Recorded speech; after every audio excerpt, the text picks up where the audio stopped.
सभी को सादर जय श्री कृष्ण। सभी स्वस्थ रहो, व्यस्त रहो, मस्त रहो।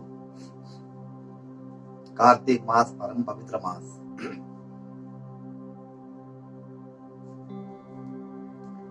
रूप चतुर्दशी, नरक चतुर्दशी, दीपोत्सव का महत्व। आज हम रूप चतुर्दशी की भी कथा सुनेंगे और कार्तिक मास में जो अभी कथा चल रही है, शुंभ निशुंभ जलंधर कालनेमी आदि की कथाएं चल रही है, वो भी श्रवण करेंगे। आप सभी से पुनः मेरा निवेदन है, आप मेरे चैनल को सब्सक्राइब अवश्य करें। आपसे निवेदन करता हूं, आप इसकी संख्या बढ़ाएं, सब्सक्राइब करवाएं। आप अपने परिचितों से भी करवाएं, रिश्तेदारों से भी करवाएं। अहो भाग्य होंगे हमारे जब आप ये करवाएंगे, तो आप जरूर से जरूर करवाएं और बेल आइकन का बटन दबाएं, घंटी को बजाएं, लाइक एवं शेयर अवश्य करें और कमेंट्स भी करना है। आप लोगों को जो भी अच्छा लग रहा है, बुरा लग रहा है, कथा में मजा आ रहा है, आनंद आ रहा है, नहीं आ रहा है, उसका भी आप कमेंट्स करें, हमें भी जानकारी प्राप्त हुए। प्लीज निवेदन, कृपा करके आप कमेंट्स भी जरूर करें, अवश्य करें। आज हम कथा श्रवण करेंगे।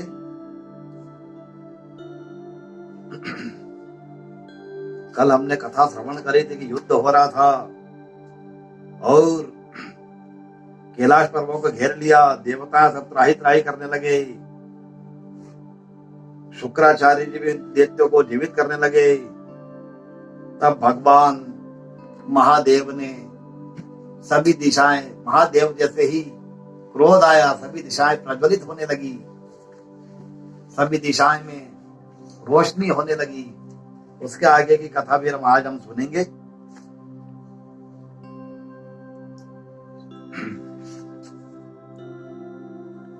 शुंभ निशुंभ कालनेमी आदि सेनापतियों ने अपने भागते हुए वीरों को रोक करके शिव गणों पर बड़ा कठिन प्रहार किया और ऐसा ही शिव जी के नंदी आदि वीर गणों ने, जिनमें गणेश्वर स्वामी कार्तिकेय भी थे, उन्होंने अपने गणों को रोक करके दैत्यों से भीषण युद्ध किया। उस समय शिव जी के गण प्रबल थे। उन्होंने जलंधर, शुंभ निशुंभ, महासूर, कालनेमी आदि को पराजित कर दिया। यह देख करके सागर पुत्र जलंधर एक रथ पर, जिस पर लंबी पताका लगी हुई थी, एक लंबी पताका फहरा रही थी, लहरा रही थी, उस पर चढ़ करके युद्ध भूमि में संग्राम करने लगा। इधर जय और शील नाम के शिव जी के गण भी संग्राम में तत्पर होकर के गर्जने लगे। इस प्रकार दोनों सेनाओं के हाथी, घोड़े, शंख, भेरी दोनों ओर के सिंहनाद से धरती त्रस्त हो गई। तत्पश्चात जलंधर ने उमड़े के समान बाणों को चला दिया और धरती से लेकर के नभ तक यानी आकाश तक व्याप्त कर दिया। नंदी को 5, गणेश जी को 5 और वीरभद्र को एक साथ ही 20 बाण मार दिए और उनके शरीर का छेदन कर दिया और मेघ के समान गर्जना करने लगा। यह देख करके रुद्र पुत्र कार्तिकेय ने भी दैत्य जलंधर को अपनी शक्ति उठा के मारी और घोर गर्जन किया। उसके आघात से वह धरती पर गिर पड़ा, परंतु वह इतना बली था, इतना बलिष्ठ था, इतना बलवान था कि जल्दी से उठ करके खड़ा हो गया और क्रोध में आकर के उसने कार्तिकेय जी पर अपनी गदा का प्रहार कर दिया। ब्रह्मा जी के वरदान की सफलता के लिए महादेव पुत्र कार्तिकेय पृथ्वी पर विश्राम कर गए। गणेश जी भी और नंदी जी भी गदा के प्रहार से व्याकुल होकर के धरती पर गिर पड़े और उसने वीरभद्र पर भी परीघ का प्रहार कर दिया, जिससे वीरभद्र का मस्तक फट गया, सिर फट गया और रक्त की धारा बहने लगी। वह व्याकुल होकर के धराशायी हो गए। उनको धरती पर गिरा हुआ देख करके महादेव के गण चित्कार करते हुए, चिल्लाते हुए युद्ध भूमि को छोड़ करके बड़े वेग से भाग निकले। बड़े वेग से वे भागने लगे और रौद्र रूप महाप्रभु शंकर अपने वीर गणों के साथ नंदी पर चढ़ते हुए युद्ध भूमि में पधार गए। अब आज हम रूप चतुर्दशी, नरक चतुर्दशी का वर्णन भी करेंगे। रूप चतुर्दशी के दिन, नरक चतुर्दशी के दिन, इस दिन सूर्योदय के पूर्व उठ करके तेल मालिश करे, उपटन लगाए, भली भांति स्नान करना चाहिए। इस दिन के स्नान का विशेष महत्व रहता है।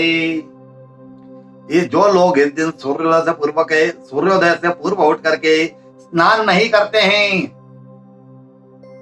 उन्हें वर्ष भर उनके शुभ कार्यों का नाश होता है। वर्ष भर दुख में बीतता रहता है।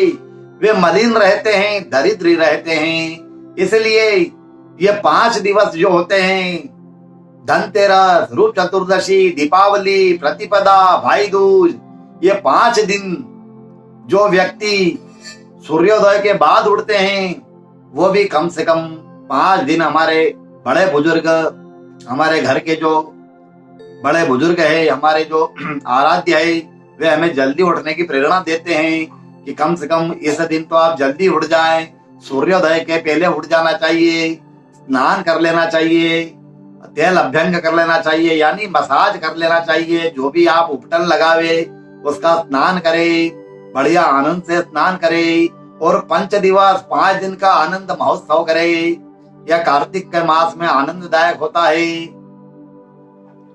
और वर्ष भर दुख में बीतता है। जो लेट उठता है और जो सुबह जल्दी स्नान नहीं करता है, वे मलिन तरह दरिद्र रहते हैं। इस दिन स्नान आदि से निपट करके यमराज का तर्पण करना अवश्य चाहिए। यमदेव को जल की अंजलि देना चाहिए।